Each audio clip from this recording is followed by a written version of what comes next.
क्या अब UPI payment करना महंगा होने वाला है? क्या हर बार क्यूआर कोड स्कैन करके पेमेंट करने पर आपको एक्स्ट्रा चार्ज देना पड़ेगा? अगर आप भी हर दिन यूपीआई से पेमेंट करते हैं तो ये खबर आपके लिए बेहद इंपॉर्टेंट है, क्योंकि पिछले कुछ समय से सोशल मीडिया पर ये काफी चर्चा तेजी से वायरल हो रही है कि सरकार यूपीआई पर चार्ज लगाने की तैयारी कर रही है। लेकिन क्या सच में ऐसा होने वाला है या फिर ये सिर्फ अफवाह है? आइए आसान भाषा में पूरा मामला समझते हैं। सबसे पहले सबसे अहम बात ये आती है, फिलहाल यूपीआई पूरी तरह से फ्री है। अगर आप किसी शॉप पर क्यूआर कोड स्कैन करके पेमेंट करते हैं या फिर मोबाइल नंबर पर पैसे भेजते हैं या फिर यूपीआई आईडी के जरिए ट्रांजैक्शन करते हैं तो आपको कोई एक्स्ट्रा चार्ज नहीं देना पड़ता है। इसी तरह दुकानदारों से भी यूपीआई पेमेंट एक्सेप्ट करने के बदले कोई मर्चेंट डिस्काउंट रेट यानी कि एमटीआई नहीं लिया जा रहा है। यानी इस समय आम यूजर्स के लिए किसी भी तरह का बदलाव नहीं हुआ है। अब सवाल उठता है कि फिर इतनी चर्चा क्यों हो रही है? दरअसल government payment and settlement system यानी कि पीएसएस एक्ट 2007 में बदलाव का प्रस्ताव लेकर आई है। अभी इस कानून के तहत यूपीआई और रुपे डेबिट कार्ड जैसे कुछ डिजिटल पेमेंट मेथड्स पर एमडीआर लागू नहीं किया जा सकता है।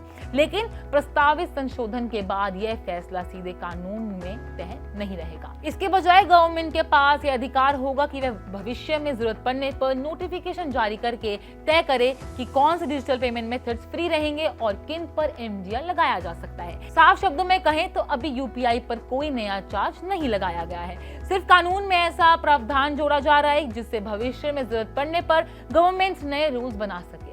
अब समझते हैं आखिर एमडीआर होता क्या है।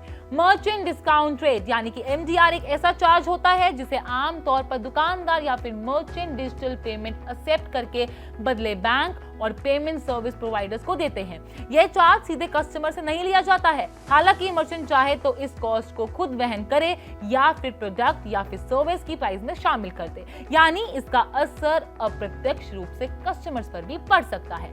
अब सवाल है कि गवर्नमेंट इस बदलाव पर विचार क्यों कर रही है? इसकी सबसे बड़ी वजह है यूपीआई का तेजी से बढ़ता इस्तेमाल। आज भारत दुनिया के सबसे बड़े डिजिटल पेमेंट मार्केट्स में शामिल हो चुका है। सिर्फ जुलाई महीने में यूपीआई के जरिए लगभग 23 बिलियन से ज्यादा ट्रांजैक्शंस भी हुए हैं, जिनकी कुल वैल्यू करीब 30 लाख करोड़ रही है। इतने बड़े पेमेंट्स नेटवर्क को ऑपरेट करने के लिए banks, payment companies, technology providers और दूसरे इंस्टीट्यूशंस को लगातार इन्वेस्टमेंट करना पड़ता है। साल 2020 की बात करें तो साल 2020 में गवर्नमेंट ने यूपीआई और रुपे डेबिट कार्ड ट्रांजैक्शंस पर एमडीआर खत्म कर दिया था ताकि डिजिटल पेमेंट को बढ़ावा मिल सके। इसके बाद गवर्नमेंट इन इंस्टीट्यूशंस को इंसेंटिव देती रही है, लेकिन संसदीय समिति का कहना है कि यह इंसेंटिव वास्तविक खर्च की तुलना में काफी कम है। ऐसे में भविष्य में पेमेंट इंफ्रास्ट्रक्चर को मजबूत बनाए रखने के लिए नए विकल्पों पर विचार भी किया जा रहा है। अब सबसे बड़ा सवाल ये है, क्या भविष्य में एमडीआर लगाना तय है? इसका जवाब है नहीं। सिर्फ कानून में बदलाव का प्रस्ताव आने का मतलब यह बिल्कुल नहीं है कि यूपीआई पर अपने आप चार्ज लग जाएगा। अगर संसद इस संशोधन को मंजूरी भी दे देता है तभी गवर्नमेंट को अलग से ऑफिशियल नोटिफिकेशन जारी भी करना होगा। उसी नोटिफिकेशन में यह बताया जाएगा कि किस तरह का ट्रांजैक्शन पर चार्ज लगेगा, कितना चार्ज होगा और कब से लागू होगा। यानी कि 3 बड़े सवाल। एक और सवाल लोगों के मन में यह भी आ रहा होगा कि अगर भविष्य में एमडीआर लागू हुआ तो क्या पैसे सीधे कस्टमर के बैंक अकाउंट से कटेंगे? फिलहाल ऐसा कोई प्रस्ताव सामने नहीं आया है। आमतौर पर एमडीआर मर्चेंट द्वारा पे किया जाता है, हालांकि बाद में मर्चेंट चाहे तो उस कॉस्ट को अपने प्रोडक्ट या फिर सर्विस की प्राइस में जोड़ सकता है, लेकिन यह पूरी तरह से उनका कमर्शियल डिसीजन होता है। क्या सिर्फ बड़े ट्रांजैक्शंस पर चार्ज लगाया जा सकता है? फिलहाल गवर्नमेंट ने ऐसा कोई ऑफिशियल प्रपोजल नहीं दिया है। हालांकि मार्केट में यह चर्चा जरूर है कि अगर भविष्य में एमडीआर लागू किया गया तो छोटे दुकानदारों और कम वैल्यू वाले पेमेंट्स को छूट मिल सकती है।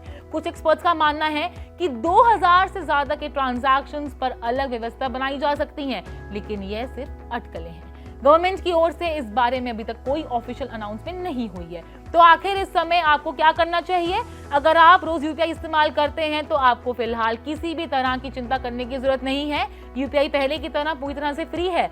ना कस्टमर से कोई एक्स्ट्रा चार्ज लिया जा रहा है, ना ही ऐसा कोई रूल अभी लागू हुआ है। जब तक गवर्नमेंट कोई नया नोटिफिकेशन जारी नहीं करती तब तक आपका पहले की तरह बिना किसी अतिरिक्त चार्ज के यूपीआई के जरिए पेमेंट कर सकते हैं। अब देखना होगा कि गवर्नमेंट इस प्रस्ताव को किस दिशा में आगे बढ़ाती है। लेकिन फिलहाल यूपीआई यूजर्स के लिए सबसे बड़ी राहत की बात यही है कि अभी तक आपके डिजिटल पेमेंट पर कोई नया चार्ज नहीं लगने वाला है। आपकी क्या राय है? आपको लगता है क्या 2000 की पेमेंट के ऊपर एक्स्ट्रा चार्ज लगना चाहिए? हमें अपनी राय कमेंट्स बॉक्स में जरूर बताएं और ऐसी हर फाइनेंशियल अपडेट के लिए फैसला को फॉलो जरूर करें।